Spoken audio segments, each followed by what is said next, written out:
Hi there, and welcome to the GoHard Health and Fitness Show. I'm your host, Mindy Winkler-Jarosinski, and today we have a special treat because we actually are with the man that you've heard me mention multiple times on other episodes, and the man who truly is GoHard himself, Jacobi Davis. Hey, welcome, honey. Hey, thank you so much. So, tell me, why are we interviewing you today? What is it you're wanting to stress to our audience? I just wanted to bring some clarity on the business itself. I wanted people to understand what GoHard really stands for and its philosophies through fitness and health, so.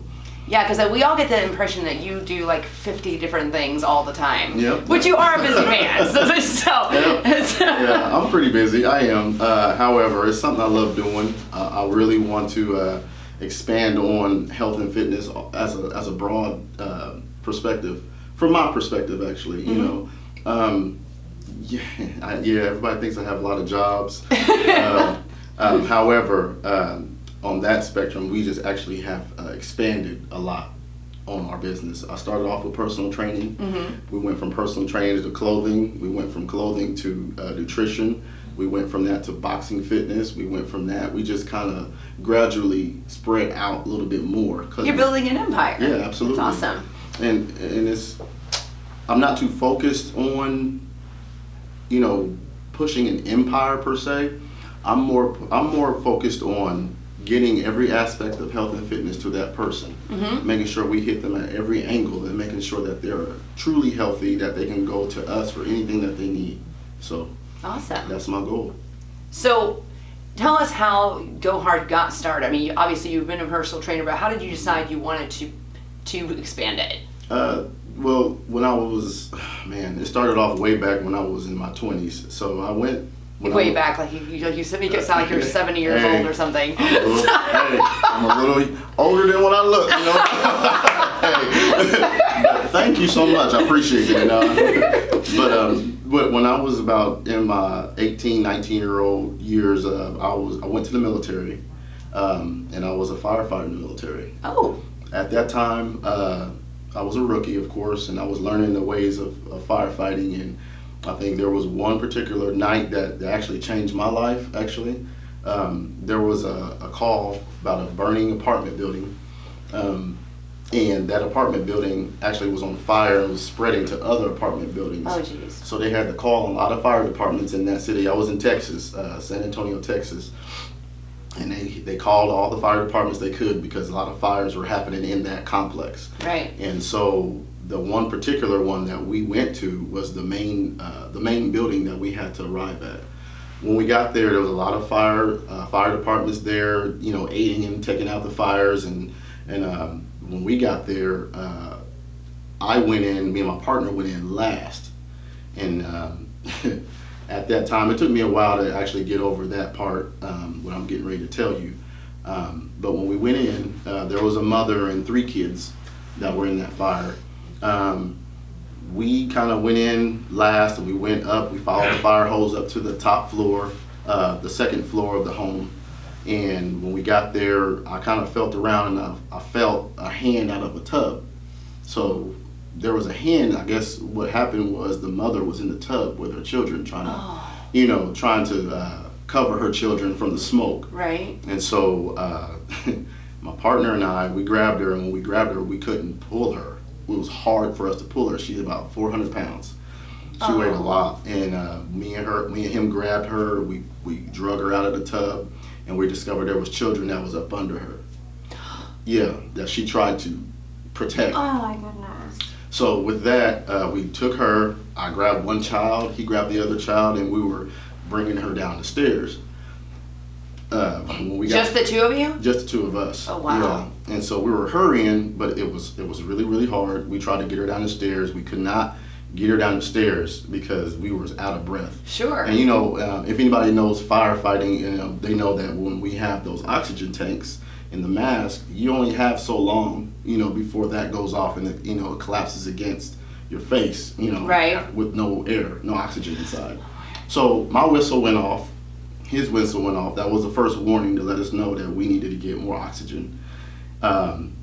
My partner looked at me, I'm looking at him through our mask, and we contacting each other's eyes, and we're like, what do we do? So right. I radioed my chief, and we told him, I said, hey, I said, we're out of air. We're trying to get her down the stairs and these children.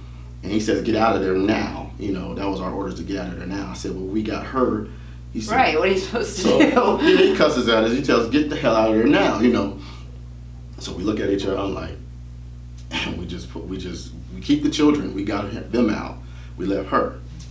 And that night, I couldn't function after that night for a long time. I had to get some counseling, about 6 months of counseling. Made it out? No, she never made it out. And I had got counseling for 6 months or so, trying to get over that night. Not, you know, they helped me realize it wasn't my fault. Right. And so, yeah, but you understood. I mean, understandably felt that way. Absolutely. Of course. And so that's what turned my life around to the point where I didn't want to do firefighting anymore. I said, I don't want to do this. I went into it thinking I was going to be a hero. You know, I was 18, 19 years old, and I was thinking, I'm going to be this big hero. I'm going to be saving lives out of fires and, you know, and car accidents. And I said, I'm going to do this. And then, but the other spectrum of it wasn't told to me until I got involved. Mm-hmm. And then that's when I started experiencing death after death after death. And then that particular night, I think I washed my hands of it. I said, I think I'm done with this right here. And so, with that being said, I looked for another avenue in order to save people and help people. Mm-hmm. And I always knew I was athletic. I've been athletic all my life, and fitness was an avenue that I wanted to go down and you know, and try, because I wanted to be a personal trainer in that aspect, and I wanted to save lives on that level. So I said, let me try that. Let me see what that does. And you know, and I loved it when I got involved. So keeping that woman in mind as far as her weight and the issues that she might have had in the living, right. And the issues that we had with her in death, I wanted to take that same energy and put it towards everybody who had an issue with their health and transfer that energy into my work. That's an incredible story, Jacobi. Wow. And I'm you know, I don't know about your faith, but obviously God had a different calling for you. Absolutely. And so so from that, so you go into personal training. Did you immediately work for yourself, or were you working like with a specific group? No, and that was another aspect of the business that I started to experience. Some things I didn't know about. I worked for gyms. Okay. I worked for my first job as a personal. It really wasn't personal training. It was more like a fitness trainer. I was in the paper, going through the paper, and I was looking for a job in fitness. And mm-hmm. so, and I really wanted to be a personal trainer really, really bad. And so I said, man, I want to do this. So I found a job in the paper, and it was called a fitness trainer. And I said, okay, this looked like a personal training job I can do. You know, right. Let me try it. Let me see. Apply for it. So I applied for it, and they gave me my uniform, which looked like a Foot Locker uniform. I looked like a referee. I said, and I looked at it, I was like, okay, you know, right, whatever. Let's get started, you know. So they gave me the uniform. They gave me my paperwork, and you know, my description of my job, and it was very small. So I was like, So I said, so what am I doing here? So they showed me, and they went into this gym. This is big gym. I don't know if anybody knows about Planet Fitness, but they have this yellow area, like a circuit area. And they have a green light, red light type thing. You stop, you go, you know. And you like gonna be blowing a whistle or something? Actually, yeah. Oh so they had me, so they had this big circle, and I'm standing in the middle of the circle, and they say, when you see that light turn green, you say go. And they say, when it says red, you stop. You tell them stop. I said, that's it. I said, so like that's the extent of what I'm doing. Right. Gosh. I said, will I be like coaching people? He said, no, you won't be doing none of that. He said, you're going to stand there. He was really clear about it too. No. Tell them stop. Tell them go. And that was all my job was for 8 hours. I was told them stop and go.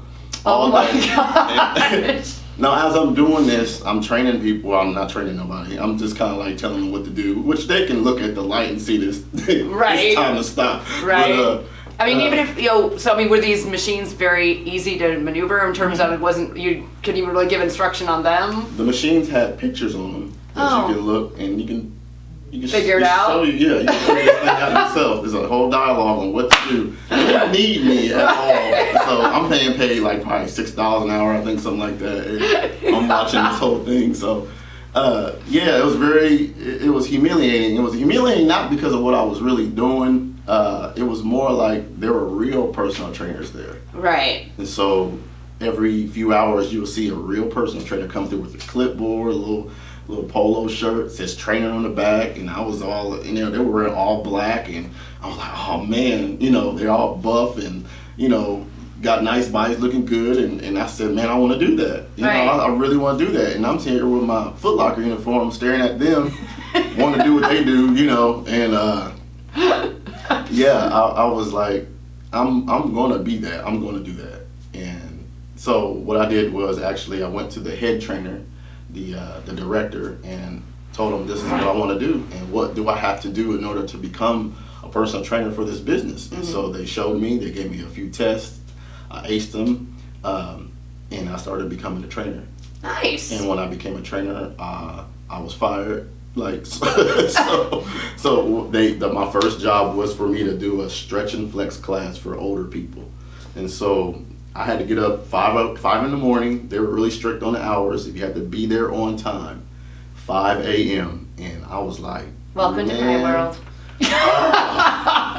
It was hard because I'm fresh out of the military. Right. And I'm done with getting up at 3 in the morning. So I'm like, I don't want to do this 3 in the morning stuff no more. I slept in all day, every day. Yeah. Until I found a job. And when I found a job and I started getting up in the mornings, I was getting up like 8 or 9 in the morning, or 10. So I got up when I felt like it, in a sense.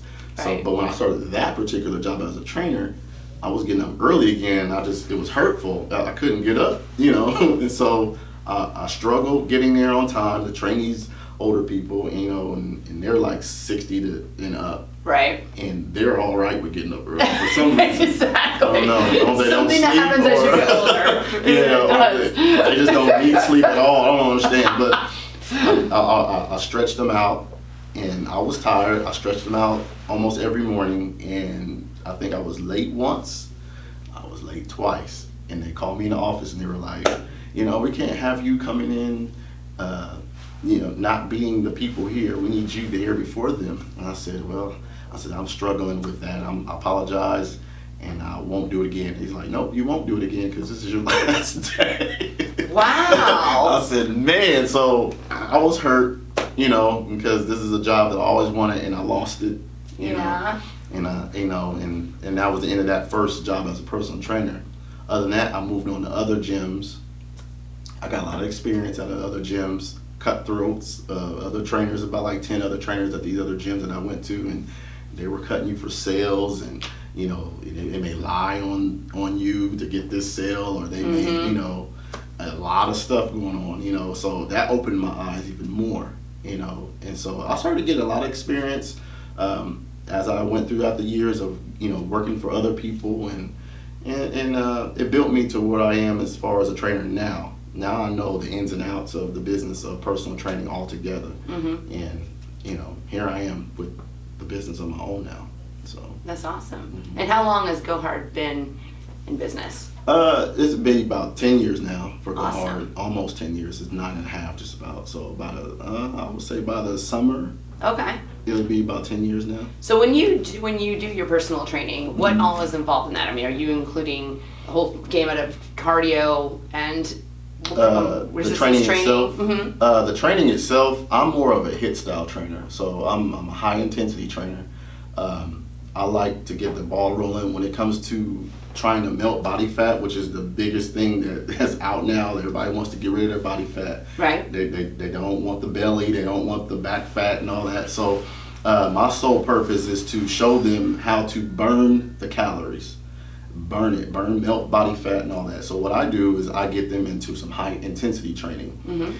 These exercises, a slew of exercises that I give them, and I actually give them less rest in between each set, each exercise. And so with that keeps the thermostat going inside your body, and your calories are continually burning. So I aim to get at least 1,200 calories out of each session. Wow. Yeah, I push my clients, I really do.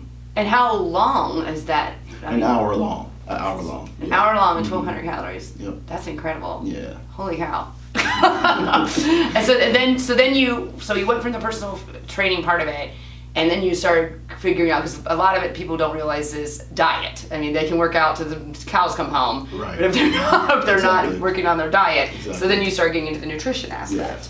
Yeah. So did you do that on your own, or did you like partner with someone? No. Actually, through my certifications, through my degree, what I did was study nutrition, and I study on my own. So, and I encourage anybody who wants to be a trainer or is a trainer to study this stuff on your own. You know, study your craft, make sure you know what you're talking about, make sure you understand it. That way you can actually deliver it fluently to your client. You know, you can break down these big words and these different, ways of explaining the macronutrients of somebody's diet, and you break it down so fluently to the point where it's just easy to explain and they can understand it. And with that, I study a lot of nutrition. I have books on top of books about that, and I love the study of nutrition, because that is, like you just mentioned, that is like probably 90%. Oh, absolutely. 80 to 90. Yeah, and people don't realize that. No. You know, it's like they think they're like, I just worked out for this hour, now I can go have a pizza. It's it's completely depleting the whole point. It's a struggle. It's a struggle, yeah. Right. So, yeah, nutrition is a big, huge part of it. Yeah, I can, work somebody out in the gym, and that's the easy part of it. You know? However, but the nutritional part, that's the most significant part of it all. That gives you life. That gives you more energy. That fills the whole spectrum, basically, of what what health is all about. Right. So then you broke into clothing. How did that jump in there? Just because of like workout clothing, or is it? Los Angeles changed my life with that. Oh, really? So, yeah, I went to. Okay, so I was modeling years ago, probably back in 2010 to 2012. And I modeled for a while, and there was an opportunity to go for Calvin Klein. So I wanted to be a Calvin Klein model. They had an underwear. Yeah. Yeah, they had an underwear audition, and I said, I think I can do that. This was along the same time when I was actually doing some competition. Okay. So for, in fitness. Right. So I said, well, since I've dieted down and I did a good job with working out and keeping the body, intact and tight, I said, I'm going to go out here and try my luck at Calvin Klein. So when I get there, I got on the plane, I flew out, and I got there at that area, and I walked in, and there was lots of models, tons of them, buff dudes, skinny dudes, little dudes, it was a lot of guys, even a couple of out of shape guys too. I was like, I guess I got this in the bag, let me try my luck. So I get in there, I got turned down, they looked at me, and they was like, you got too much muscle for this particular audition. They was like, we need somebody a little bit smaller. They like, can you get the weight off in a couple of hours? I was like, a couple hours? Well, here's the thing. They wanted to. They thought maybe I would go out, probably put on a sauna suit and go run real quick and see if I can shed that off. And I'm like, no. I don't have that kind of time. I'm not even from here. Right. So they're like, we can't use you. And I said to myself, I'm not coming back. That's no big deal. I'm just gonna enjoy LA. And I was out. And on the plane back to Indiana, I started thinking to myself, I don't want to wear anybody else's clothes anymore. I don't want to put on anybody else's underwear, no dude's name on my briefs or nothing like that. I want my own line. So I asked the stewardess for a piece of paper and a pad and a pen, and I wrote down what I wanted, what type of clothes I wanted, what the material would be, what the design would be, what's the name of it. And that's when I decided that apparel line for GoHard will be appropriate for what I'm doing. And so you just touched on a very important thing too that a lot of people don't realize about when you write down your goals like that. Yes, and literally, my husband Bob and I have seen that come to fruition for us. And a lot of times it comes earlier than you even expected, and bigger and better than you even expected. Absolutely. So that is fascinating, because the same kind of like journaling almost too. So all right, so we've covered all these different facets of the business. You now have the show and other aspects. You're expanding your marketing as well. So what is it that what else are you wanting our listeners, our viewers to know about GoHard and in you in particular? GoHard stands for, it's an acronym basically, and I know people use the words go hard or go home. With us, it's a little different. GoHard stands for getting over hard adversity and returning dominant. GoHard is about the struggle into success. A lot of people go through things. It is not particularly. I use fitness as an avenue, but the real message of it is that it's the motivation of it, it's the inspiration of it. That's what we are about. Mm-hmm. People who go through things in life where there's a struggle, it's hard times for a lot of people.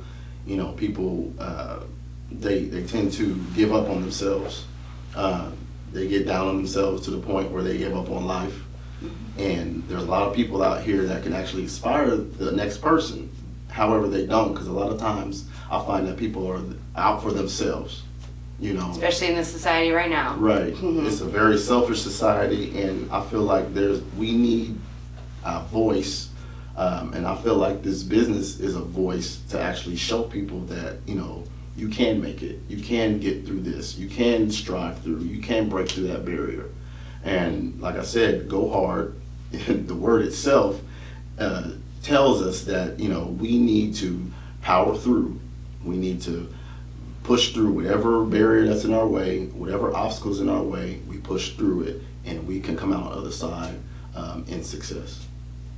Well, Jacobi, I've known you for years, mm-hmm. and learning just this right here we've just talked about, mm-hmm. as you and yourself are an inspiration. You building this is an inspiration. That in itself should tell our viewers that it can be done, and you're continuing to grow, you're continuing to expand, and we are all pulling for you, and we know that you're pulling for everybody else, which is right. When we all work as a community like that and work for one another, it's even bigger. And so thank you so much for sharing this journey. I mean, It's amazing. Thank you. And thank you all for joining us as well. We'll see you the next time.